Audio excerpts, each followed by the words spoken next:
নাজার কাণ্ডে গ্রেপ্তার আরো এক ধৃতের নাম রফিকুল পুরকাইত। মিনাক্ষা থেকে গ্রেপ্তার করে পুলিশ। নাজার কাণ্ডে মোট গ্রেপ্তার 6। আরো জানবো এই বিষয়ে ফোন লাইনের সঙ্গে রয়েছেন প্রতিনিধি সঞ্জিত চক্রবর্তী। সঞ্জিত, মোট গ্রেপ্তারের সংখ্যা গিয়ে দাঁড়ালো 6।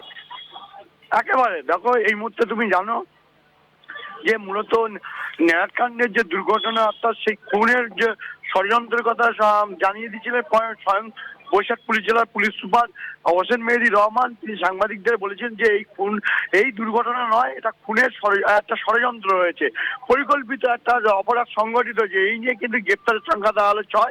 এটাকে মূল অভিযুক্ত 8 জনের নাম ছিল যে এফআইআর, অর্থাৎ ভোলাগঞ্জ যে অভিযোগ করেছিল রাজবাড়ী থানায় তার আইনজীবী, সেই 8 জনের মধ্যে কিন্তু 2 জনকে অভিযুক্তের নামে যে 2 জন, একজন নজরুল মোল্লা, অন্যদিন যে ঘাতক ট্রাকের যে চালক অর্থাৎ আলিম মোল্লা গ্রেপ্তার করা হয়েছে। এর আগে কিন্তু এই পরোক্ষভাবে আরো একজনের নাম উঠে আসলো, যে ইতিমধ্যে রফিকুল পুরকাইত, তাকে মিনাখা থানা থেকে গ্রেপ্তার করা হয়েছে। তাকে আজকে বসিরহাট মহকুমা আদালতে তোলা হবে এবং তাকে পুলিশ হেফাজতে নেওয়ার আবেদন জানিয়েছে নেয়ার থানার পুলিশ। ইতিমধ্যে গ্রেপ্তার মোট দাঁড়ালো 6। কিন্তু প্রশ্ন হচ্ছে, এই রফিকুল পুরকাইতের কি ভূমিকা ছিল?